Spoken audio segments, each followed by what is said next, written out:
I want to begin by thanking the UN Movie Society for organizing this event on the occasion of the International Day of Solidarity with the Palestinian People, 29th of November. This event of questions and answers with the director of the movie Palestine 36, Ms. Annemarie Jacir, for directing this very important historical movie, which covers the events that took place between 33 and 36 of last century, which ushered a historic strike for 6 months and massive revolt and revolution by the cities of Palestine at that time, and also the farmers living in the villages that led armed insurrections against the brutality of the British colonial power against the Palestinian people at that time, and the repression and the large number of prisoners, in collaboration with the Zionist movement that increased the number of Jewish settlers to come and colonize Palestine and build settlements and harass farmers and damage their lands and steal parts of the lands to build settlements, and to feel the repression and that imposed on them and the stealing of their land. Of course, such conditions almost 100 years ago are very similar to many of the conditions that the Palestinian people went through, including the Nakba time and after the Nakba, and also what happened during the time that led to the first Intifada, particularly in the occupied Palestinian territory, and the ensuing, attacks against the Gaza Strip several times, which was culminated in the genocidal war against the Palestinian people in the Gaza Strip.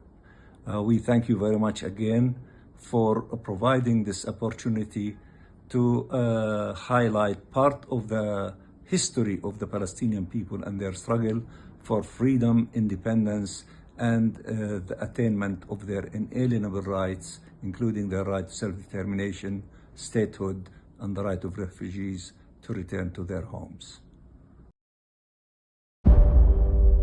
The relationship between us and our land.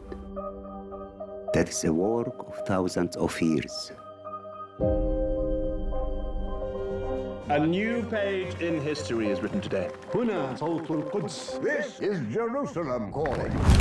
والله يا جماعة الناس مش لاقية تاكل، كيف العاد بدها تدفع ديون والصهاينة قاعدين بياخذوا في أراضينا؟ The British court transferred your land to the settlers. بلادنا عرفت ناس من ديانات كثيرة. هذول هم جيران؟ هذول جايين يقعدوا محلنا مش معانا. ولا راح يعملوا شيء الإنجليز، كلتكم ليش عم تتسلى؟ We are asking for your help in protecting our villages. I ask you all, have faith that Arab and Jew can live together. With your help, we can create a united and peaceful Holy Land. We are looking for armed bandits. We've shut down every Arab printing press. We set up checkposts and curfews. There has to be another way. There isn't. أنا بدي شهادة، ما حداش بده. عاشت الثورة! عاشت الثورة! إذا طخوني مين حيجيب محلي؟ أول مرة بحياتي خايفة أموت.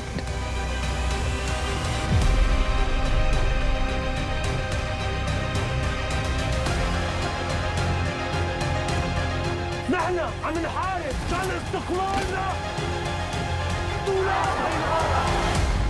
We're at the crossroads of a major moment in time. Consider which side of history you want to be on.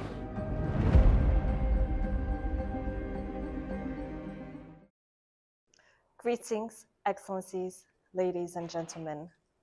It is my profound honor to welcome acclaimed Palestinian filmmaker Annemarie Jacir to this UN Movie Society conversation.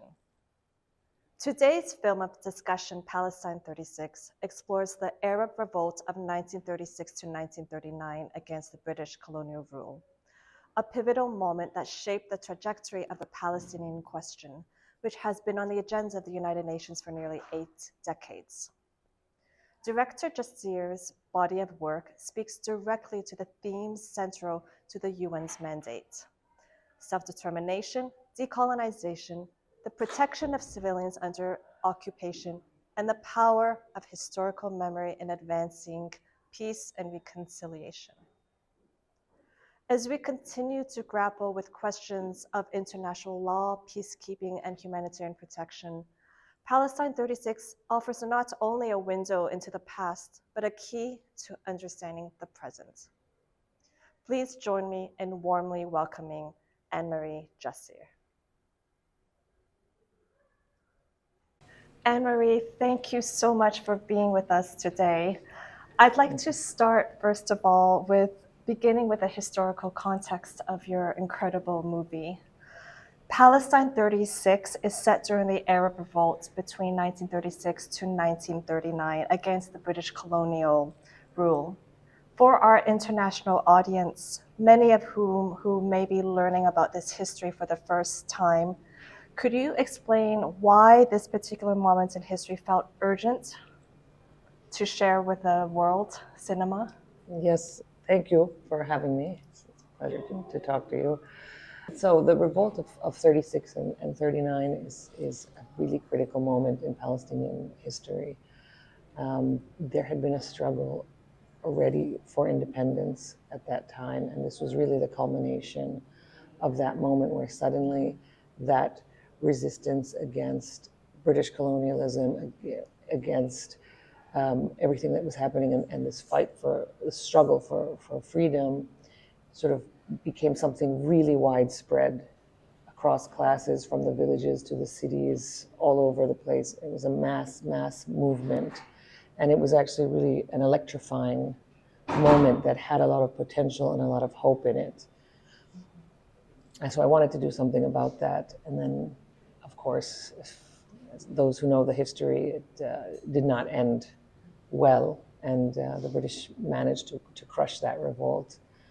But I think for me, it's the beginning of, it's not the end of that struggle, it's the beginning of something that would continue for decades to come and brings us till now, till today. And you've described this project as the project of your life. Yeah. And the events of 1936 to 1939 laid the historical groundwork for what followed in 1948 beyond. We were wondering, why did you choose to focus on this period rather than extending it to include 1948? I think that we do all in general know the story of 48, and that was the Nakba and the loss of Palestine. It could have extended to 48, and it could have extended, it could have kept going. But this period was very critical because it's 10 to 12 years before the Nakba. And it's important to understand the Nakba. That's true. Through what happened there. The political leadership was already exiled in 1938. Villages had already been blown up. There was already a control of the population. The British even had something called the village files, in which they had done a surveillance of all the villages across Palestine, in every single village, who was active, who was intellectual, who was, speaking out against authority, all of this was already documented, and the groundwork was there. And I think it's very critical to understand that, because by the time 48 comes around, Palestinians have already been worn down quite significantly and have already, as I said, the leadership already exiled. There's already been a break in the system, and it just becomes worse from then on. You've truly created an extraordinary film that serves both as a mirror and a bridge, a mirror in that it reflects history, and then a bridge that for the audience who will appreciate this film, it really shows how interconnected we all are. How connected we all are, but also for me it's important that there's the story of resilience in it. Exactly. That it's not just about how this revolt failed, that it was crushed, that things just got worse and worse for Palestinians. That's not the story for me. The story is about how we continue and we are resilient in that. I really appreciate how your film took an ensemble approach in terms of storytelling. Rather than focusing on just one protagonist, you had narratives from multiple characters. Can you discuss why you chose this narrative choice rather than focus on just one protagonist? When I started writing the script, it was automatically, very naturally, it was that story.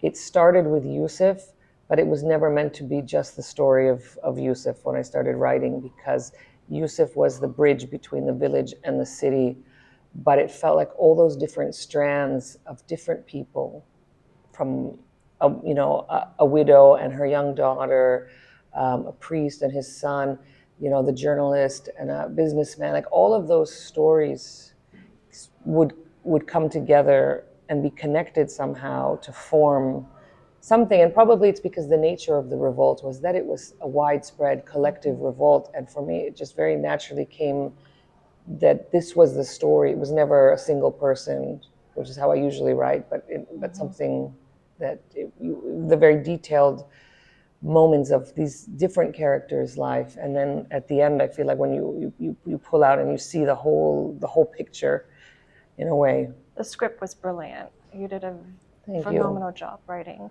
the script. Thank you. Thank you very much.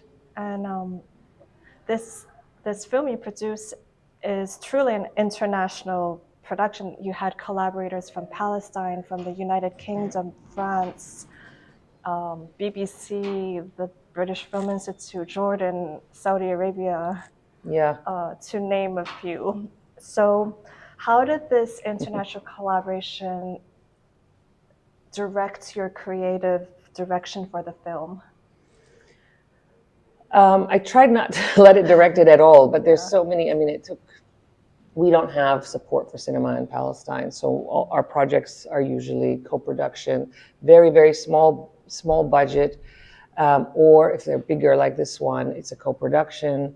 Britain and the UK and France are I think the only two countries that have co-production treaties with Palestine.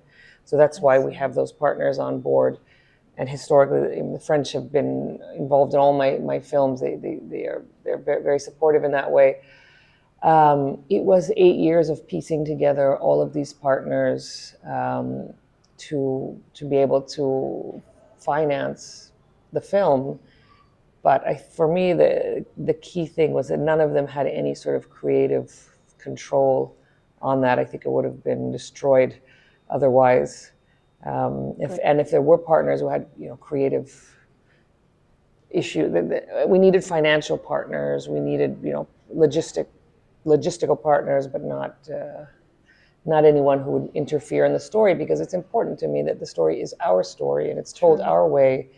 And it's very, with all of these partners, it's produced, the main producer is Palestinian, the writer, director is Palestinian, production designer is Palestinian, costume designer is Palestinian, the core team is Palestinian. It is a Palestinian film made in Palestine. And what I also appreciated was the usage of archival footage, and you colorized them. Was it difficult to attain this archival footage, or was it easy to get access to it? Yeah, I think it's a mix of both. I had an archive producer.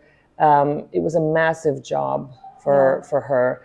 And she was bringing me the archives. I had been looking at archives and saving archives, but then when it came time to clear them, that was a massive job. Some things were too fragile to be used. I wanted to colorize everything, and some archives were not allowed to colorize. They're owned by entities that feel like it's important to keep archive black and white and not tamper with them, and I didn't want to tamper with them, but I did want them in color. So it was a long process, and a lot of things that we couldn't use that I wanted to use, and then replacing them with something else, and weaving them throughout the story. How long did this film take you to produce? When did you start with your pen and paper and drafting the script? 8 or 9 years ago. Truly a project of your life. Yeah. This is. Yeah. Congratulations. Thank you. Thank you. But all our films take a long time, unfortunately. But this one is my longest. I mean, they're usually 5-6 years, but this one is longer. But also because of what happened, and just the whole stopping and starting, it was long. Yeah. Mm. Throughout your career, you've emphasized that creating Palestinian cinema is deeply connected to preserving cultural identity and historical memory. In the context of the United Nations and the international community, how do you see the role of film and storytelling in shaping narratives about colonialism, displacement, and self-determination? Well, I think that we really have to insist on telling our own stories our way and from our point of view. And in those stories being very specific, they're automatically universal. They're automatically relatable to, I think this film, for example, anybody who comes from a colonized country can relate to it. Anybody, it was, and especially with the British, the empire where the sun never set, they were everywhere, but also the French, also, many others. And so I think it's a story that's very familiar to people, even if they don't know the details of Palestine, for example. And those who are, have the historical background will also, I think, receive the film in another way. I agree. Mm. And you've spoken in the past about the challenges of making such a historical epic film with limited resources in comparison to these huge Hollywood blockbusters. How did these constraints direct your film and your artistic choices? That's one of the reasons, coming back to the archives, that I wrote archives into the original version of the script. Because we are limited, and it was important to understand the world of the characters, and I can't,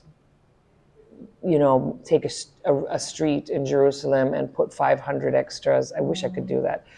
Put 500 extras in costume with cars, and that's like the budget of the whole film, to shoot a scene like that. So the archives were important in a way because for me, they allowed us to see that world that the characters inhabited, what it looked like. And then, I think we're constantly finding compromises. How do you make a big epic film with basic resources? It's one of the reasons we went into preparation for the film so early, because we didn't have the luxury of we can just buy this and do this, and then we had to start building things very early. We had to we were looking for the props, for example, for a year before shooting, because all of those tiny objects, we had to find ways to get them, borrow them. Yeah. You're resilient. It shows how resilient thank you are.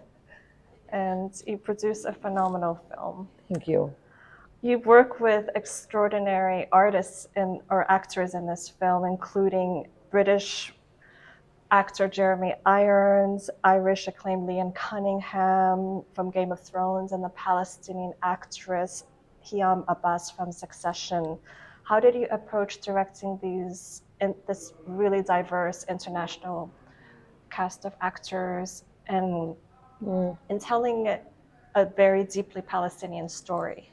Yeah, I think for each of them, all the actors, aside from them, the first-time actors or the actors who I've worked with in the past, it was a really big cast. I think that's one of the challenges a director has, is to figure out how each person, what each of them needs in order to interpret the role. Some people need a lot of one-on-one, a lot of talking, some of them just need to be given the resources, the things to read, the things to prepare. For me, it's always about what is the story before their story begins in the film. Where did they come from? What is going on in the world? Like all of that historical background, personal background has to be really solid for each of them. And then we begin the story of the film, the chronology of the film, where they begin their story, but they've got to know everything that's happened to them up until that point.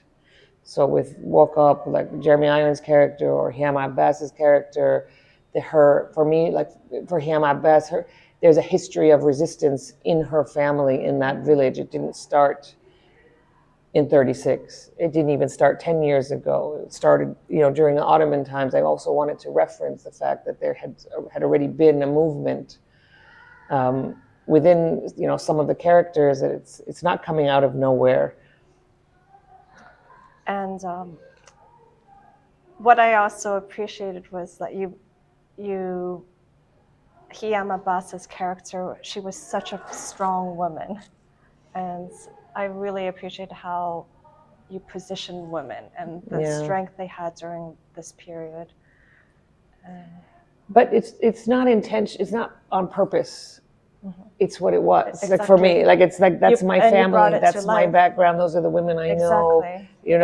It's and it's important. She really related to the character that she played very much, because she talked a lot about her own grandmother, and it was like even the braids in her hair. She was like automatically she was connected and channeling her own grandmother when we were filming that, because she was like those braids, like everything about it. It's almost like tactile and emotional at the same time, and those are the women we know. Yeah, it's such a strong characters. You've achieved remarkable recognition with Palestine 36, marking your 4th consecutive film to be selected as Palestine's Oscar submission for Best International Feature Film. And congratulations. Thank you. What does this recognition mean to you, and how does it feel to represent Palestine on the global stage?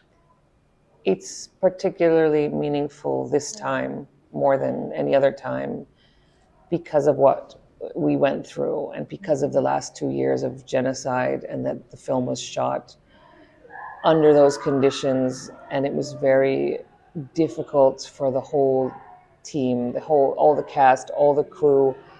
The film was made with a lot of pain and it was a resistance. It was a way not to be erased and not to be destroyed by your pain, that you are rendered unable to do anything. It was a way to do something with all that pain, and to do what artists do, and to make something.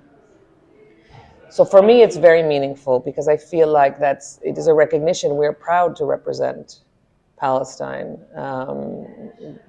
That's the most important thing, is that we did this, and we had to do it. Exactly.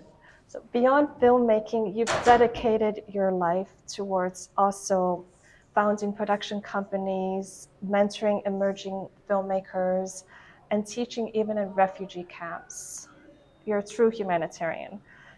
What is the future of Palestine cinema for you, and what gives you hope?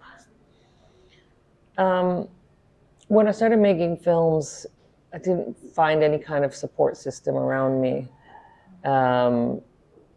And so I feel that I had a privilege. I was lucky that I could travel, that I could study cinema, that I could work in a film industry and bring that back to Palestine.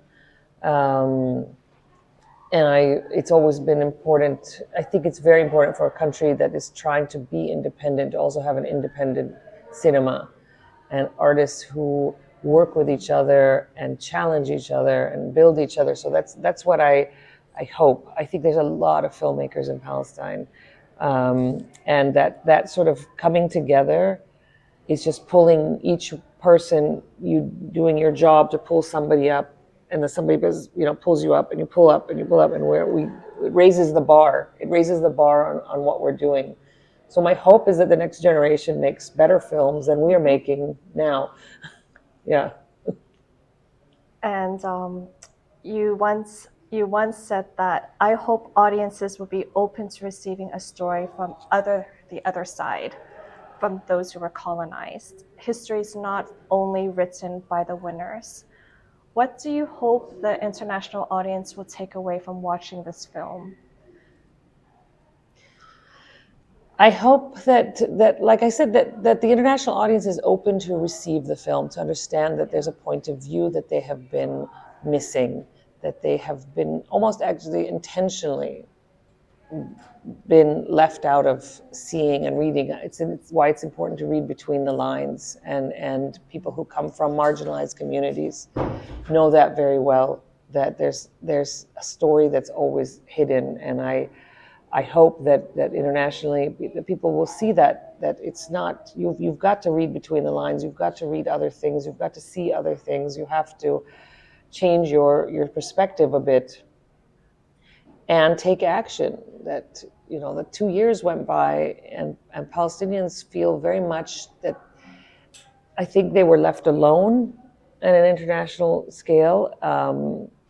And this continued to happen for 2 years. And at the same time, there was more global outrage than ever before. People were on the streets, young people. I'm going to film screenings. I protest. People are protesting their governments. People are watching things. People are talking about the thing that we're told not to talk about.